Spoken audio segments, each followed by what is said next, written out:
तो आप सभी विद्यार्थियों का स्वागत है इस चैनल में। दोस्तों, आज का यह वीडियो उन छात्र छात्राओं के लिए है जिनको अपना एग्जाम डेट पता चल चुका है। हम सभी जानते हैं कि जैक बोर्ड का एग्जाम डेट जो है वो आ चुका है। 4 मई से एग्जाम है और मैंने आप लोगों से वादा किया था कि मैं वीडियो बना के दूंगा कि फरवरी से मई तक का सफर कैसा होना चाहिए। अभी चल रहा है फरवरी और मई में आप लोगों का एग्जाम है, तो अभी फरवरी से मई तक एक स्टूडेंट को कैसा सफर करना चाहिए, अपनी तैयारी को कैसी करनी चाहिए ताकि आप अच्छा से अच्छा रिजल्ट कर सकते हैं। क्योंकि जैक बोर्ड ने आप सभी को ऑफर दिया है, बोनस दिया है, तो इसका डेफिनेटली अच्छी तरह से फायदा उठाना बहुत जरूरी है, नहीं तो आप बहुत ही बड़ी गलती कर बैठेंगे। तो दोस्तों, एक विद्यार्थी यदि अभी फरवरी से मई तक मस्ती करते हुए जाता है, एंजॉय करते हुए जाता है, तो उसका जुलाई खराब बीतेगा। और यदि अभी से आप मई तक एक स्ट्रगल फुल स्टडी करेंगे, मेरी बताए हुए बातों को फॉलो करेंगे, तो दोस्तों आपका जुलाई एकदम खुशियों से झूम उठेगा। जुलाई इसलिए क्योंकि जुलाई में रिजल्ट आएगा। समझ में आ गया? यानी फरवरी से मई तक का सफर यदि आप इन बातों को फॉलो करते हुए करते हैं तो आपका रिजल्ट अच्छा होगा, और यदि आप इन बातों को फॉलो नहीं करते हैं तो आप जो है दोस्तों बहुत बड़ी गलती कर बैठेंगे। मेरी बातों को ध्यान से सुनिएगा। आज मैं आप लोगों को यह बताऊंगा कि अभी जो 100 दिन का समय दिया गया है जैक के द्वारा आप लोगों को एक्स्ट्रा टाइम, इस पे आप लोगों को कैसे पढ़ना है, क्या करना चाहिए, क्या नोट्स बनाना चाहिए, किस चैप्टर को कितना पढ़ना चाहिए, आज के इस वीडियो में पूरा क्लियर कट कर दूंगा। तो वीडियो पर बने रहेंगे। और जो भी विद्यार्थी चैनल पर पहली बार आए हैं उनसे रिक्वेस्ट है मेरा कि चैनल को सब्सक्राइब कर लीजिए, आपका ही फायदा होगा, आपको ही नॉलेज मिलेगा। समझ में आ गया? मैं जब वीडियो बनाऊंगा तो आपके पास उसका सूचना मिल जाएगा। सब्सक्राइब करने का यह बेनिफिट होता है। तो आप जो है सभी विद्यार्थी इस चैनल को सब्सक्राइब करेंगे और अपने दोस्तों में शेयर जरूर कीजिएगा। वीडियो को डिसलाइक कर दीजिए वो सही है, लेकिन एक शेयर जरूर कीजिएगा। आप सभी से मेरा यह रिक्वेस्ट है, ठीक है दोस्तों? तो चलिए दोस्तों आज की इस वीडियो को शुरू करते हैं। तो मैट्रिक इंटर 2021 एग्जाम डेट आ चुका है। 4 मई से एग्जाम शुरू है। रूटीन आप सभी ने देख लिया होगा। तो दोस्तों देखिए, आज जो मैं वीडियो बना रहा हूं, आज कितना तारीख है? 6 फरवरी है ना? 6 फरवरी। यदि आप यह वीडियो मार्च में देख रहे हैं, अप्रैल में देख रहे हैं या फिर मई में देख रहे हैं, तो भी आपके लिए यह वीडियो बहुत जरूरी है। समझ में आ रहा? क्योंकि वीडियो जो है एक बार अपलोड हो जाने के बाद वो कई दिनों तक चलता रहता है, ठीक है? तो आज का वीडियो देख सकते हैं, मैं बना रहा हूं 6 फरवरी को। तो फरवरी से मई तक का सफर कैसा होना चाहिए, आप सभी को रूटीन मिल चुका है। अभी है 6 फरवरी, तो फरवरी होता है 28 दिन का। तो देख सकते हैं यहां पर मिला आप लोगों को 22 दिन, और ऐसे ही 6 दिन तो मान लेते हैं एक्स्ट्रा, मान लेते हैं आप लोगों का 25 दिन फरवरी में है, ठीक है? फरवरी से मार्च तक कितना है? 25 दिन। मार्च से अप्रैल तक है 30 दिन। 30-31 हम छोड़ देते हैं, मान लेते हैं एक महीना में 30 दिन होता है तो 30 दिन लेते हैं। फिर अप्रैल से मई तक में है 30 दिन, ठीक है? यहां मैंने मान लिया मई तक पहुंचने का ये इतना टाइमिंग है। और मई के बाद क्या 4 मई से एग्जाम है? नहीं होगा बहुत सारे विद्यार्थियों का, है कि नहीं? मेन सब्जेक्ट ध्यान दीजिए, जैक की चतुराई समझिए, आपकी भले के लिए वो काम कर रहा है कि नहीं? मेन सब्जेक्ट जो मैथ है, जो साइंस है, जो इंग्लिश है, जो फिजिक्स है, वो केमिस्ट्री है, उसको 4 मई से शुरू क्यों नहीं किया? ताकि आप लोगों को पढ़ने के समय और मिले, आपका रिजल्ट और अच्छा हो जाए। उस सबको लास्ट में रखा है। 15 मई को है तो 21 मई को है तो 17 मई को है, तो इतना लास्ट में जो मेन सब्जेक्ट्स है जिसपे आप मार्क्स ले सकते हैं, जैसे कि मैथ है उस पे 100 में 100 ले सकते हैं, तो उसको बाद में रखा है ताकि और विद्यार्थी को पढ़ने का समय मिले। और यदि विद्यार्थी यहां भी बुड़बकी करेगा, मूर्खता करेगा, तो अब किसकी गलती कहेंगे? मेरी गलती या जैक बोर्ड की गलती? सब गलती होगी आपकी। इसके लिए जिम्मेदार होंगे आप। आपको जो समय मिला है उसको सही तरह से यूज कीजिए। क्या लिखा है? फरवरी 25 दिन, मार्च है 30 दिन, और अप्रैल से मई तक है 30 दिन। देख सकते हैं, तो 30 और 30 कितना हो गया? 60 और 25 हो गया 85। और मई में जब एग्जाम होगा तो 15 दिन उधर मान लेते हैं। यानी आपके पास समय कितना है दोस्तों? 100 डेज। टाइम कितना है? 100 दिन का टारगेट है। 100 दिन बहुत बड़ा माइलस्टोन है। यदि कोई विद्यार्थी अभी 10th में एडमिशन ले लेगा ना, और वो भी 100 दिन मिल जाएगा उसको पढ़ने के लिए, तो वो भी आराम से 50% रिजल्ट कर सकता है। तो आप क्यों नहीं? आपको तो एक्स्ट्रा समय मिल गया, आप तो पहले से तैयारी कर चुके हैं, और आपको यह समय बोनस के तौर पर मिला 100 डेज। 100 डेज, यदि 100 दिन में 100 क्वेश्चन पढ़ेंगे तो वो भी बहुत हेल्पफुल हो जाएगा।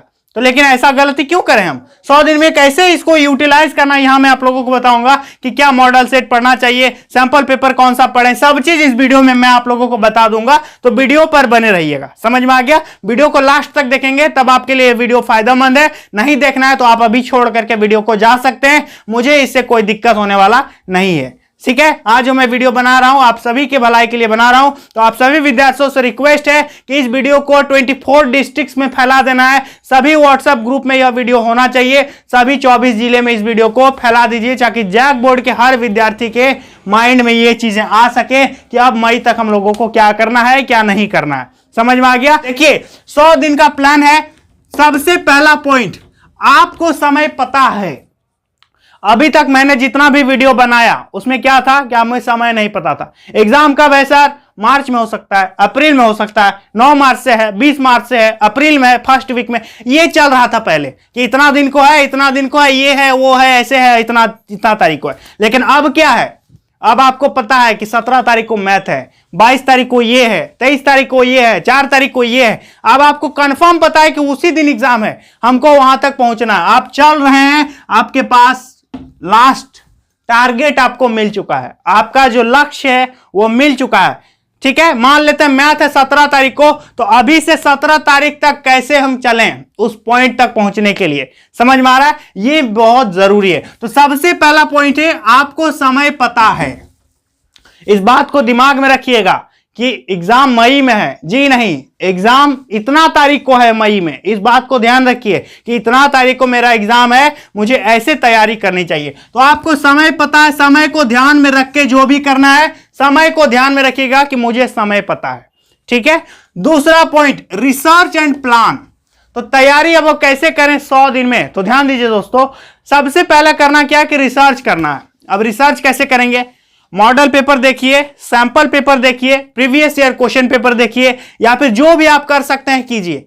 रिसर्च कीजिए कि कहां से क्वेश्चन ज्यादा आ रहा है, कौन सा चैप्टर पढ़ने से मुझे ज्यादा बेनिफिट है, कहां से ऑब्जेक्टिव ज्यादा पूछ रहा है, किस चैप्टर को पढ़ने से 5 नंबर वाला क्वेश्चन आएगा, किस चैप्टर को पढ़ने से इतना क्वेश्चन आएगा, कहां कौन सा चैप्टर हट गया है, कौन सा चैप्टर मेरा आ रहा है, किस चैप्टर में वेटेज ज्यादा मिलेगा। इन सब चीजों को जो है रिसर्च करना है। और जब रिसर्च आपका कंप्लीट हो जाए ना, तो रिसर्च करके बाद एक प्लान बनाइए।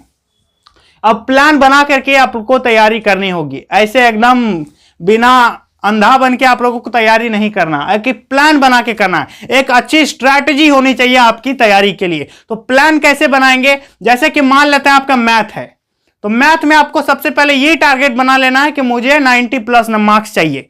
ठीक है, नीचे सोचना ही नहीं है। अब जो सोचेगा 50 नंबर तो उसका हो सकता है 40-30 आए, लेकिन यदि आप 90 मार्क्स का टारगेट रखते हैं तो आप उसी तरह मेहनत करेंगे। यदि आप 50 का टारगेट रखे हैं तो आप वैसा ही मेहनत कीजिएगा। 100 का टारगेट है किसी का तो मेहनत भी उसी तरह होना चाहिए। तो यदि आपका जो टारगेट है वो अच्छा है तो आप प्लान बना करके अपनी स्टडी को करेंगे। समझ में आ गया? प्लान कैसे बनाना है? जैसे साइंस में प्लान बनाएंगे कि साइंस में मेरा ये है, ओम का नियम है, या फिर जो भी चीजें हैं जैसे कि बूस्टर का नियम है, या फिर कुछ भी है फिजिक्स में। जैसे मैथ में ले लेते हैं, मैट्रिक्स है, डिटर्मिनेंट है, डिफरेंशिएशन है, इंटीग्रेशन है, जो भी चीजें हैं तो उसको जो है दोस्तों अच्छी तरह से रिवाइज कर लेना है। समझ में आ गया? ताकि एग्जाम में जो क्वेश्चन आपका छूटे नहीं। रिवाइज कौन सा करना है? जो आपके सिलेबस में है। मॉडल पेपर को एनालाइज कीजिए कि मॉडल पेपर में किस किस क्वेश्चन को कहां से रखा जा रहा है। समझ में आ रहा है? यदि मॉडल पेपर में एसआई मात्रक पूछ रहा है तो आपको पूरा सब एसआई मात्रक कंप्लीट कर लेना है। समझ में आ गया? थेल्स थ्योरम यदि पूछ रहा है तो थेल्स थ्योरम का ऑपोजिट, पाइथागोरस थ्योरम का ऑपोजिट, ये सब चीज को आप लोगों को क्या करना है? कंप्लीट कर लेना है। ठीक है, तो क्या करना दोस्तों? रिसर्च एंड प्लान, ये सबसे जरूरी है। रिसर्च कीजिए और फिर एक प्लान बनाइए। कितना दिन का? 100 दिन का प्लान बनाना है। ठीक है, 100 दिन का प्लान बनाना है कि 100 दिन में मुझे ये करना है। समझ में आ रहा है? जैसे 24 घंटा दिन में होता है तो आप सोचते हैं ना कि सुबह 6 बजे उठेंगे, ब्रश करेंगे, नाश्ता करेंगे, इसके बाद स्कूल जाएंगे, कुछ पढ़ेंगे, फिर शाम होगा, फिर सोएंगे, फिर सुबह उठेंगे। तो ये 24 घंटे का प्लान है। लेकिन आप लोगों का प्लान कितना है? 100 डेज का प्लान है। जैसे जियो का रिचार्ज प्लान होता है 199 रुपीज 28 डेज के लिए, उसी तरह से 100 डेज का आप लोगों को एक प्लान बना लेना है रिसर्च करके। समझ में आ गया? भले आप रिसर्च कीजिए मॉडल पेपर से, प्रीवियस ईयर क्वेश्चन पेपर से, सैंपल पेपर से, या जो कर सकते हैं आप सब कीजिए। तो research and plan is the most important thing that will boost your study. Okay, तो research and plan is the second point. Third point, विषयवार टाइम टेबल बनाना है। विषयवार मतलब सब्जेक्ट वाइज एक टाइम टेबल क्रिएट करना आप लोगों को। अब सब्जेक्ट वाइज कैसे?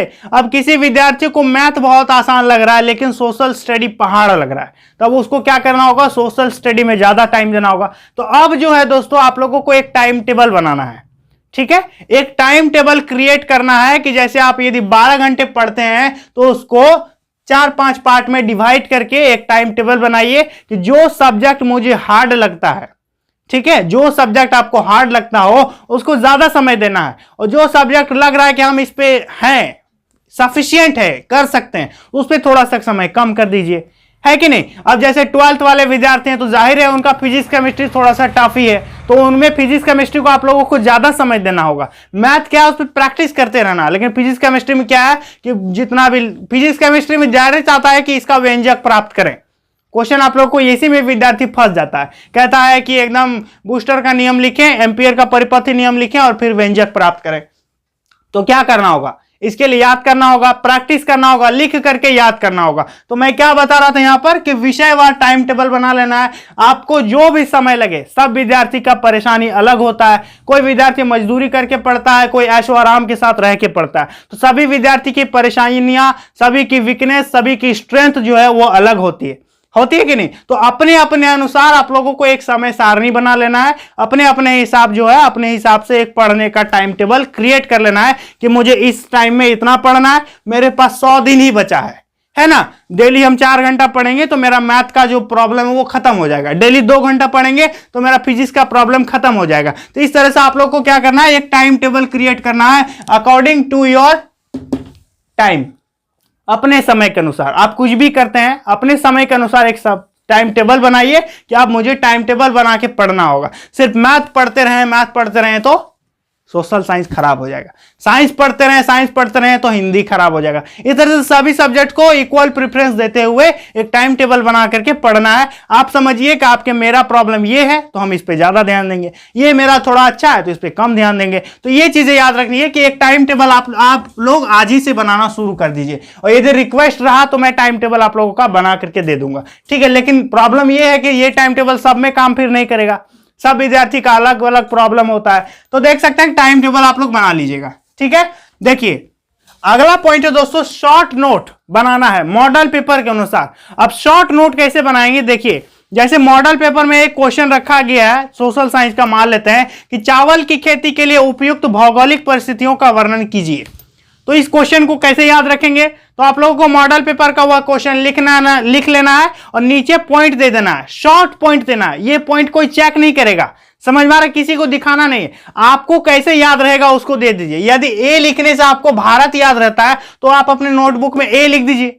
अपने हिसाब से एक शॉर्ट नोट बनाना है ताकि लॉन्ग क्वेश्चन हमें याद रहे, समझ में आ रहा है। अब जैसे कोई साइंस का व्यंजक निकालने बोल रहा है, ठीक है, जैसे लेंस मेकर फॉर्मूला है, तो आप कहां कहां फंसते हैं, तो लेंस मेकर फॉर्मूला का कैसे ढांचा है उस तरह से आप एक शॉर्ट नोट बना सकते हैं। तो शॉर्ट नोट जो है लॉन्ग क्वेश्चन के लिए, जैसे आर्ट्स वाले विद्यार्थी यदि मुझे देख रहे हैं तो आर्ट्स वाले आप लॉन्ग क्वेश्चन का शॉर्ट नोट बनाइए।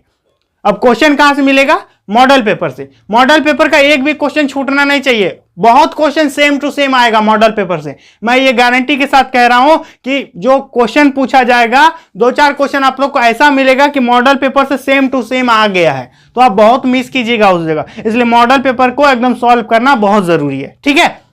देखिए तो शॉर्ट नोट मॉडल पेपर के अनुसार आप लोग को शॉर्ट नोट बनाना है। यहां तक क्लियर है? जैसे सोशल साइंस में 10th वाले और इंटर आर्ट्स वाले, जो आर्ट्स वालों का सभी सब्जेक्ट, और साइंस में जो है आपका इंग्लिश है, इकोनॉमिक्स है, या फिर और भी सब्जेक्ट्स हैं, उन सब का एक शॉर्ट नोट्स बना लीजिए। ट्यूशन में जो नोट्स दिया वो नहीं, मैं क्या कह रहा हूं, ट्यूशन का नोट्स नहीं, स्कूल का नोट्स नहीं, आपका अपना एक नोट्स होना चाहिए कि मैं कहां भूल रहा हूं। यदि मैं यहां भूल रहा हूं और यदि स्टार मैंने दिया है तो इसका मतलब ये है मेरे लिए, दुनिया के लिए छोड़ दीजिए कि ट्यूशन के सर ये लिखवाए, वो उसको हटा देना दिमाग से। हम कहां भूल रहे हैं वो चीज देखना है कि यहां पर मैं भूल रहा हूं, समझ में आ रहा है? यदि कहीं नोट्स में मैं भूल रहा हूं कि इस नियम के बाद ऐसा होता है तो यहां पर ये लगा देना। कहने का मतलब मैं वो चीज भूल रहा हूं, वहां पर वो होगा। तो अपने दिमाग से अपने हिसाब से एक शॉर्ट नोट बना लेना है। वो नोट किसी का काम नहीं आएगा, वो नोट सिर्फ एक आदमी का काम आएगा और वो है सिर्फ आप। ठीक है, तो शॉर्ट नोट अपने हिसाब से बना लेना है। यहां तक क्लियर है? चलिए अगला है फॉलो मॉडल पेपर और सॉल्व सैंपल पेपर। तो मॉडल पेपर को फॉलो करके रखना है, मॉडल पेपर का पीछा जो है नहीं छोड़ना है। मॉडल पेपर बहुत जरूरी है। मॉडल पेपर का योगदान जो दोस्तों हर साल होता है, हर साल मॉडल पेपर की वैल्यू होती है, लेकिन इस बार जो है मॉडल पेपर का वैल्यू जो है दुगना होगा, क्योंकि मॉडल पेपर बहुत इंपॉर्टेंट है। क्योंकि आप लोग को पढ़ाया नहीं गया, स्कूल कॉलेज ट्यूशन सब बंद रहा, तो मॉडल पेपर का वैल्यू जो है, मॉडल पेपर की जो भूमिका है वो इस बार देखने को ज्यादा मिलेगा, है ना। तो मॉडल पेपर को फॉलो करना है और सैंपल पेपर आप लोग मार्केट से कोई भी खरीद सकते हैं, अब जो भी अच्छा लगे आपको। चलिए अगला कोई पॉइंट है लंबा छोटा प्रश्न का रिवीजन। ऑब्जेक्टिव का तैयारी अलग से कीजिए, सब्जेक्टिव का तैयारी अलग से कीजिए। ऑब्जेक्टिव का तैयारी करने का कोई ये नहीं होना चाहिए कि हम बैठ के ऑब्जेक्टिव का तैयारी कर रहे हैं। ऑब्जेक्टिव का तैयारी करने का मतलब पूरा पढ़ रहे हैं तो अब देखते देखते आपको ऑब्जेक्टिव याद हो जाना चाहिए। ऑब्जेक्टिव का प्रिपरेशन आप ग्रुप डिस्कशन से भी कर सकते हैं। अब एक रूम में 3 विद्यार्थी पढ़ रहे हैं तो उससे वो क्वेश्चन पूछा, वो उससे वो क्वेश्चन पूछा, तो इस तरह से ऑब्जेक्टिव तो देखते ही याद हो जाएगा। लेकिन रिविजन आप लोगों को करने का है, लॉन्ग क्वेश्चन जो सब्जेक्टिव क्वेश्चन है उसका लिख करके प्रयास करना बहुत जरूरी है। तो यहां क्या लिखा हुआ है कि लंबा और छोटा प्रश्न का रिवीजन करना बहुत जरूरी है। तो रिवीजन करना आप लोगों को कैसे करना है, लिख करके रिवाइज कीजिए। मॉडल पेपर में जो क्वेश्चन पूछा गया है, जैसे कि मॉडल पेपर में पूछ दिया कि चावल की खेती के लिए उपयुक्त भौगोलिक परिस्थिति, तो आप लोग को यह भी आ सकता है कि चाय की खेती के लिए उपयुक्त भौगोलिक परिस्थिति, कपास की खेती के लिए उपयुक्त भौगोलिक परिस्थिति, जूट की खेती के लिए उपयुक्त भौगोलिक परिस्थिति। तो इस तरह से क्वेश्चन बन सकते हैं, है कि नहीं। तो इस तरह से आप लोगों को रिवीजन करना है। तो ऑब्जेक्टिव क्वेश्चन देखते ही याद हो जाना चाहिए। आप नोट्स पढ़िए, कोई मॉडल पेपर पढ़िए या फिर सैंपल पेपर पढ़िए, प्रीवियस ईयर क्वेश्चन पेपर पढ़िए कि ऑब्जेक्टिव क्वेश्चन कहां किस टाइप से पूछ रहा है, और सभी ऑब्जेक्टिव क्वेश्चंस को देखते ही बना देना है, क्योंकि इस बार ऑब्जेक्टिव क्वेश्चन का प्रेफरेंस जो वो ज्यादा है। ऑब्जेक्टिव की भूमिका आप लोगों को ज्यादा देखने को मिलेगा। समझ में आ रहा है? लगभग स्टूडेंट जो ऑब्जेक्टिव से ही पास हो जाएगा यदि सब ऑब्जेक्टिव आप सही कर देते हैं तब। समझ में आ गया? तो यहां क्या करना है कि लंबा और छोटा प्रश्न का रिविजन करना बहुत जरूरी है। तो रिवाइज कैसे करना है ये मैंने बता दिया। अगला है कि अगला दिन का इंतजार, don't wait for next day. कल कभी नहीं आता है, इतना याद रखेंगे। Don't wait for next day मतलब टुमारो का वेट नहीं करना है। जैसे कि ये एक चैप्टर आपको यहां दिक्कत हुआ, ठीक है, जैसे 9.1 जैसे हाइट एंड डिस्टेंस है, उस पर 6 नंबर क्वेश्चन मुझसे नहीं बन रहा है, तो क्या करना, उसको कल के लिए ठेल दें? नहीं, जब आपको दिक्कत होगा उसको ऑन द स्पॉट तुरंत सॉल्व कीजिए। ऐसा नहीं कि कल उसको सॉल्व करेंगे, छोड़ो ना परसों कर लेंगे। तो वैसे करने से क्या होगा, वो कल के बाद परसों, परसों के बाद तरसों, एक प्रॉब्लम से 100 प्रॉब्लम क्रिएट हो जाएगा, है ना। जब कहा जाता है कि एक झूठ बोलने के लिए 100 झूठ बोलना पड़ता है, तो आप अपने ही खोदे हुए गड्ढे में खुद गिर जाएंगे। तो ऐसे नहीं करना है। जो भी आप लोग को दिक्कत होता है उसको ऑन द स्पॉट तुरंत सॉल्व कीजिए, ताकि अगला प्रॉब्लम आपके सामने ना आ पाए। ठीक है, यदि आप उसको तुरंत सॉल्व कर देते हैं तो आप दूसरे प्रॉब्लम को देखेंगे, दूसरे सब्जेक्ट को देखेंगे, उसको एक बार लेकर के कितना झेलते रहिएगा। इसलिए जो भी दिक्कत होता है उसको अगले दिन के लिए नहीं ठेल देना है, उसको तुरंत सॉल्व कर देना है। यहां तक क्लियर है? चलिए अगला पॉइंट है solve model paper A to Z। मैंने फिर बताया कि मॉडल पेपर को A to Z सॉल्व करना, एक भी क्वेश्चन नहीं छूटना चाहिए। वो क्वेश्चन यदि आपको नहीं मिल रहा तो आप गूगल कीजिए, सर से पूछिए, स्टूडेंट से पूछिए, अपने घर में पूछिए, कोई सीनियर से पूछिए या फिर मुझसे पूछिए, लेकिन मॉडल पेपर का एक भी क्वेश्चन जो दोस्तों वो नहीं छूटना चाहिए, क्योंकि मॉडल पेपर में जो क्वेश्चन दिया गया है वो एकदम बहुत ही जरूरी है, 200% जरूरी है। क्योंकि मॉडल पेपर का क्वेश्चन, बहुत सारा क्वेश्चन आपको सेम टू सेम देखने को मिलेगा एग्जाम हॉल में। ठीक है, भले सब क्वेश्चन नहीं आए लेकिन बहुत सारे क्वेश्चन सेम टू सेम देखने को मिलेंगे, ऐसा कई बार हो चुका है। ठीक है, तो मॉडल पेपर का A to Z सॉल्व करना बहुत जरूरी है। सभी क्वेश्चन को सॉल्व करना, एक भी क्वेश्चन नहीं छोड़ना है। समझ में आ गया? चलिए अगला है कि मेंटेन कंसिस्टेंसी। कंसिस्टेंसी कहने का मतलब होता है कि जैसे आज पढ़ रहे हैं हम, जैसे आप मेरी बातों को आज फॉलो कर लिए, कल से फिर वही स्थिति है, परसों फॉलो कर लिए, तरसों फिर वही स्थिति है। तो ये नहीं होना चाहिए। जो आपने नियम बनाया, जो आपने टाइम टेबल बनाया, जो अपने पढ़ने का रवैया बनाया है, उसको बरकरार रखना है। कंसिस्टेंसी का मतलब ये हुआ कि जो हम नियम बनाए हैं अपने लिए, अपने नोट्स बना रहे हैं, टाइम टेबल बना रहे हैं, या फिर उसी के हिसाब से पढ़ रहे हैं, तो इसको क्या करना है, मेंटेन करके रखना है।